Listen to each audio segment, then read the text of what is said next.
wanda ya haɗa Hamisu Breaker da wannan baiwar Allah rakiya take ko menene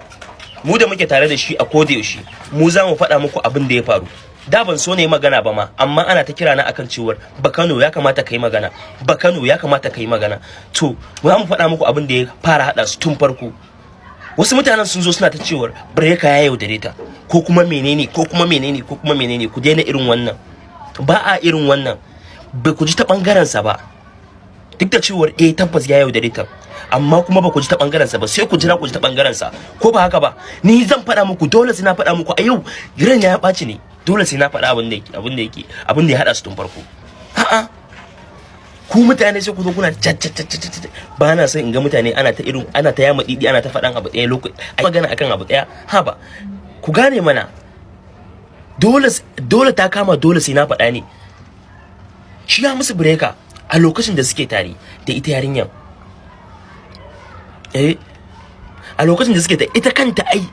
kanta kaji wannan kira kuma hello Muhammad Risi ya ne na'am jallabiya za a siya a to ina bidiyo ne guda 10 za a siya lokaci daya a bidiyo ya kare jallabiya za a siya guda 10 to gani nan ku yi hakuri dan Allah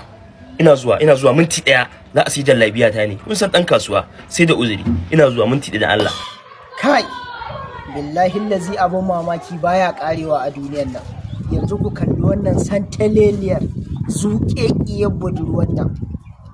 wadda ko a cikin indiyawa sai an cakuɗa za a samu kyakkyawa kamar ta take zubar da hawaye tun daga ƙasan zuciyarta har zuwa kan kyakkyawar fuskarta saboda wani saurayi wanda hawayenta sai in siyo biredi in rinka dangwalawa da hawayenta ina ci ina jin daɗi amma saboda kai bawan Allah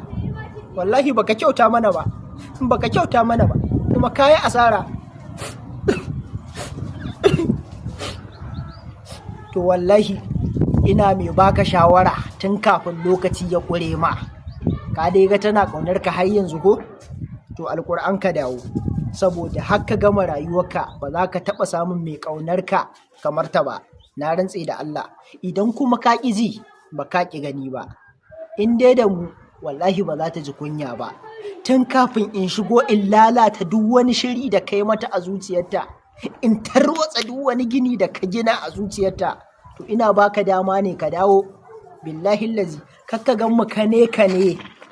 muna kauna amma sa rana hankalinka ya tashi to tunda dai tana kaunar ka har yanzu kai billahi lazi kamar indiya kai indiyan ma fa a fim ne muke ganin irin soyayyan nan dan a zahiri wallahi ƙarya ne kafin ka samu irin ta aiki ne a ce ka wulakanta yarinya ka bata wahala saboda dai ta tsane ka tafi ta rayuwarka amma duk duniya kuma kai take so idan aka taɓo mata zuciyarta kawai ta kama kuka ko gaban waye faɗi take fa ko da ta auri wani ba ta tunanin za ta iya san shi tunanin da take kenan saboda kai haba jama'a haba bawan Allah kana da ma irin wannan son kake wasa a duniya ni fa in ma muka bata da budurwata komawa suke yi su tsane ni amma kai fa ka ma wulakanta ta din amma kaunarka take har gobe daukaka wata aba ne wadda lokaci gare ta ba ta dawwama da'ima na tabbatar da cewa daukaka ce ta sa ka guje ta to daukaka kuma fa za ta sake ka sannan duk wanda kake tare da ita yanzu sai da kake da daukakan nan ne take bin ka dan baka da ita ba za su bi ka ba ita ko tana tare da kai lokacin da kana dan bujagunka saboda ka samu abu duniya shine zaka da bifi kamar wannan kyakkyawan to zan kwamushe ta